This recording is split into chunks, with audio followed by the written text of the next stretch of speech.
사도신경하심으로 2022년도 4월 4일 온라인 아침 기도에 하나님께 올려드리겠습니다. 전능하사 천지를 만드신 하나님 아버지를 내가 믿사오며 그 외아들 우리 주 예수 그리스도를 믿사오니 이는 성령으로 잉태하사 동정녀 마리아에게 나시고 본디오 빌라도에게 고난을 받으사 십자가에 못 박혀 죽으시고 장사한 지 사흘 만에 죽은 자 가운데서 다시 살아나시며 하늘에 오르사 전능하신 하나님 우편에 앉아 계시다가 저리로서 산자와 죽은 자를 심판하러 오시리라. 성령을 믿사오며 거룩한 공회와 성도가 서로 교통하는 것과 죄를 사하여 주시는 것과 몸이 다시 사는 것과 영원히 사는 것을 믿사옵나이다. 아멘. 찬송가 90장 찬송하시겠습니다.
하나님 아버지 감사합니다. 어제는 거룩한 주일 예배를 통해서 큰 은혜 받게 하시고 또 새로운 한 주간을 시작할 수 있도록 은혜를 베풀어 주심을 감사합니다. 이번 한 주간도 주님께서 말씀을 통해서 부어주시는 능력을 덧입고 시작하기 위하여 주님께서 하나님 한 주간 시작하는 이 첫날 첫 시간에 불러주심을 감사합니다. 주님 부르심에 순종함으로 나왔사오니 오늘도 말씀을 통해서 오늘 하루 그리고 한 주간 주님께서 어떤 길로 인도하시는지 바르게 깨닫게 하시고 순종케 하여 주셔서 오늘도 주님의 말씀으로 힘을 얻게 하시고 주님의 말씀으로 새 소망을 품고 살아가는 하루와 한 주간 될 수 있도록 은총 내려 주옵소서. 감사드리오며 우리 주 예수 그리스도의 이름으로 기도드리옵나이다. 아멘. 이 아침에 하나님이 주시는 말씀은 오늘부터 요한복음 말씀을 보겠습니다. 요한복음 14장 1절부터 14절까지 말씀입니다. 자, 화면을 보시면서 14장 1절부터 함께 합독하시겠습니다. 너희는 마음에 근심하지 말라. 하나님을 믿으니 또 나를 믿으라.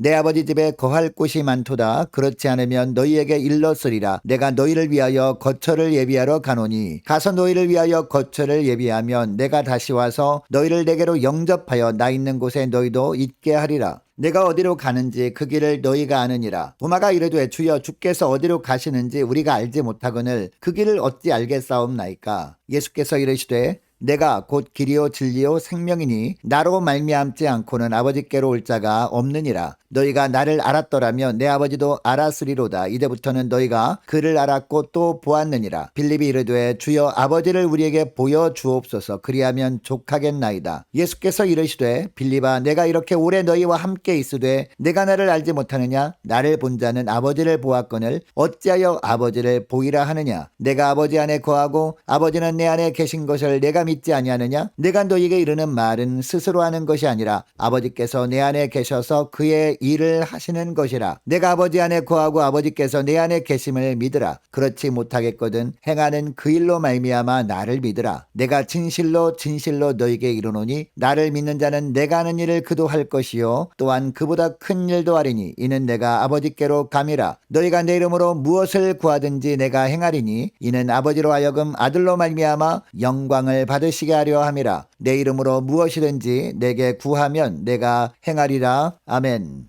여러분, 예수 믿는 사람들이 믿지 않는 사람들과 다른 점이 있다면 무엇일까요? 우선 소망하는 것이 다릅니다. 믿지 않는 사람들은 이 세상의 것을 소망합니다. 그래서 어떻게 하든지 이 땅의 것을 쌓으려고 애를 씁니다. 그러나 예수 믿는 사람들은 천국을 소망합니다. 그래서 어떻게 하든지 만왕의 왕 되신 예수님의 뜻대로 살면서 하나님의 이름만 높이려고 합니다. 자, 오늘 본문은 이것에 관한 말씀입니다. 자, 1절 말씀에 보면 예수님이 제자들 마음에 근심이 가득합니다. 예수님이 이별을 예고하시는 듯한 말씀을 하셨기 때문이죠. 그동안 3년 반 동안 동고동락하던 제자들을 떠날 때가 되었음을 예수님께서 말씀하신 것 때문에 제자들은 이제 예수님이 계시지 않는 앞날이 걱정되었던 겁니다. 이때 주님은 제자들을 향해 말씀하십니다. 자기가 이 땅을 떠나는 것이 제자들에게 유익이라는 겁니다. 여러분, 예수님이 이 땅을 떠나시려고 하신 이유가 무엇이라고 하십니까? 물론 이 땅의 죄인들의 죄를 용서하시기 위해서 십자가에 달리시려는 목적도 있었습니다. 그리고 또 하나의 이유가 있었는데 2절 하반절 말씀을 보면 내가 너희를 위하여 거처를 예비하러 가노니라고 하십니다. 장차 제자들이 거할 장소를 마련하실 목적으로 제자들보다 먼저 세상을 떠나시려고 하셨던 겁니다. 다시 말씀드리면 이 땅에서 예수님을 영접한 자들을 맞이하기 위해서 예수님이 먼저 천국에 가셔서 준비하고 계시겠다는 겁니다. 그러니까 걱정하거나 염려하지 않아도 된다는 겁니다. 그리고 3절에 보니까 내가 다시 와서 나 있는 곳에 너희도 있게 하리라 라고 하십니다. 여러분, 이처럼 예수님은 결코 우리를 잊어버리거나 버리지 않으십니다. 그러므로 우리가 이 땅에 살면서 절대로 놓지 말아야 하는 것이 있다면 장차 나를 영접하기 위해서 이 땅에 오실 예수님에 대한 소망이 끈 이것만큼은 놓지 말아야 할 줄로 믿습니다. 이것을 기억하시고 주님의 손길이 느껴지지 않는 것과 같은 상황 속에서도 장차 천국에서 주님이 나를 영접해 주신다는 사실에 대한 소망 굳게 붙들고 믿음으로 승리하는 복된 하루가 되시기를 축복합니다. 계속해서 5절 말씀을 보니까 도마가 예수님께 묻습니다. 주님이 어디로 가시는지 알지 못하겠습니다. 그런데 그 길을 우리가 어떻게 알겠습니까? 라고 합니다. 여러분, 이때 예수님이 유명한 말씀을 하십니다. 6절 말씀을 보시기 바랍니다. 예수께서 이르시되 내가 곧 길이요 진리요 생명이니 나로 말미암지 않고는 아버지께로 올 자가 없느니라 라고 하십니다. 여러분, 많은 사람들이 주님을 만나길 소원합니다. 그런데 주님을 만날 수 있는 유일한 길이 있다라고 하십니다. 내가 곧 길이라 라고 하십니다. 이 구절을 원어로 보면요, 내가 곧 그 길이라는 말씀입니다. 여러분, 이 말씀이 무슨 뜻일까요? 우리 주님이 이 땅에 오셔서 걸어가신 길을 따라 우리도 가는 것이 예수님을 만나는 유일한 길이라는 겁니다. 예수님이 이 땅에서 행하신 것을 우리도 행하며 사는 겁니다. 입술로는 예수님이 이 땅에서 하신 말을 동일하게 하면서 사는 겁니다. 그리고 주님이 걸어가신 십자가의 길을 우리도 걸어갈 때 그 길 끝에서 우리를 맞아주시는 예수님을 만날 수 있다는 겁니다. 여러분, 세상은 구원에 이르는 많은 길이 있다고 주장합니다. 하지만 오직 예수님만이 유일한 길이라고 주님은 친히 말씀하고 계십니다. 그리고 예수님만이 진리라고 하십니다. 예수님의 말씀을 통해서만 참 진리에 이를 수 있다라는 겁니다. 뿐만 아니라 예수님만이 생명이라고 주님은 말씀하십니다. 하나님이 주시는 영원한 생명을 누릴 수 있는 유일한 길도 예수님의 십자가밖에 없다는 겁니다. 여러분, 하나님이 우리에게 주신 가장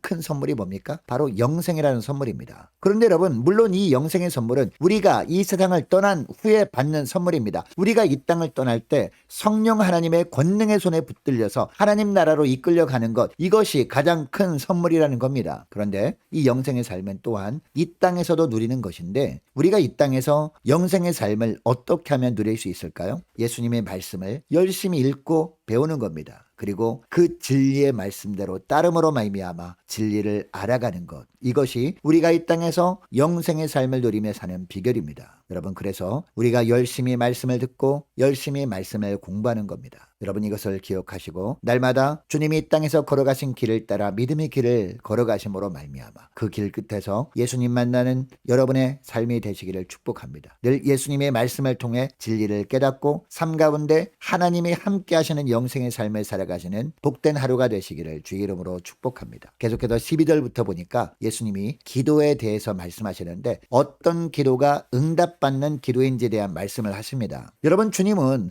어떤 기도에 응답하시겠다고 하십니까? 13절 14절 말씀을 보면요, 너희가 내 이름으로 무엇을 구하든지 내가 시행하리니 이는 아버지로 하여금 아들로 말미암아 영광을 받으시게 하려 함이라. 내 이름으로 무엇이든지 내게 구하면 내가 행하리라 라고 하십니다. 여러분, 이 구절에서 중요한 단어가 두 번 반복되어 나옵니다. 내 이름으로 라는 단어입니다. 예수님의 이름으로 기도하면 무엇을 구하든지 다 응답하겠다고 말씀하시는 겁니다. 여러분, 우리는 기도할 때마다 맨 마지막에 예수님의 이름으로 기도는 합니다. 열심히 기도했는데 예수님의 이름으로 기도했습니다 라고 마무리하지 않으면 기도를 하지 않은 것처럼 느껴집니다. 뭔가 부족한 느낌이 들죠. 그런데 여러분, 우리에게 예수님의 이름을 주신 이유가 뭘까요? 기도의 마지막을 장식하라고 주신 것이 아닙니다. 그리고 예수님의 이름으로 무엇을 구하든지 주님이 행하신다는 말씀은 기도할 때 예수님의 이름을 부르기만 하면 어떤 기도에도 다 응답해 주신다는 의미도 아닙니다. 예수님의 이름은 이 땅에서 만사형통을 부르는 주문이 아니라는 겁니다. 그러면 예수님의 이름으로 하나님께 기도한다는 것은 무슨 뜻일까요? 모든 것이 하나님께로부터 왔고 하나님만이 이것을 하실 수 있다는 신앙 고백입니다. 여러분, 예수님의 이름으로 기도하는 시간은요, 나의 소원만 아뢰는 시간이 아닙니다. 나를 향하신 선한 하나님의 뜻을 알아가는 시간이 바로 예수님의 이름으로 기도하는 시간이에요. 모든 일을 주관하시고 바른 길로 인도하실 예수님만을 신뢰하면서 그 예수님의 이름으로 기도할 때 우리가 주님을 신뢰하는 정도만큼 주님은 응답하시는 겁니다. 여러분, 그러므로 주님을 더욱 분명하게 신뢰하는 마음으로 예수님의 이름으로 부르짖어 기도하는 여러분 되시기를 축복합니다. 그래서 기도하는 내용마다 응답의 열매로 나타나는 것을 볼 수 있는 여러분 되시기를 주의 이름으로 축복합니다. 자, 오늘 말씀을 기억하고 기도할 때 이렇게 기도했으면 좋겠습니다. 주님, 장차 주님이 나를 영접해 주실 그날에 대한 소망 붙들고 고난 중에서도 믿음으로 살아갈 수 있도록 도와주옵소서. 함께 기도하길 원합니다. 주님, 늘 주님이 걸어가신 길을 믿음으로 따라가면서 주님 만나게 하시고 주의 말씀을 통해 진리를 깨닫고 삶 가운데 영생의 삶을 풍성히 누리게 하옵소서. 주님, 주님을 온전히 신뢰하는 마음으로 예수님의 이름으로 기도할 때 응답의 기적을 늘 보게 하옵소서. 간절히 기도하길 원합니다. 계속 기도할 것은 한 주간 동안 각 가정의 자녀들과 직장과 사업장을 책임져 주옵소서. 하나님, 한 주간 동안 저희 심령들을 붙들어 주셔서 죄악에서 건져 주옵소서. 함께 기도하길 원합니다. 하나님, 깨어 기도함으로 하나님의 뜻을 이뤄가는 교회 되게 하옵소서. 하나님, 많은 환우들 위해서 기도합니다. 치유의 은혜를 베풀어 주옵소서. 함께 기도하길 원하고요. 유초등부 중고등부 예배의 회복을 위해서 우리 청년들 믿음 회복과 우리 청년들의 앞날을 위해서 함께 기도하길 원합니다. 군복무 중인 이시훈 형제를 위해서 함께 기도하길 원하고 선교사님들 가정을 위해서 나라 민족을 위해서 우리 함께 가는 교회 앞날을 위해서 저와 여러분이 가지고 나온 기도 제목을 놓고 우리 함께 기도하길 원합니다. 기도하겠습니다.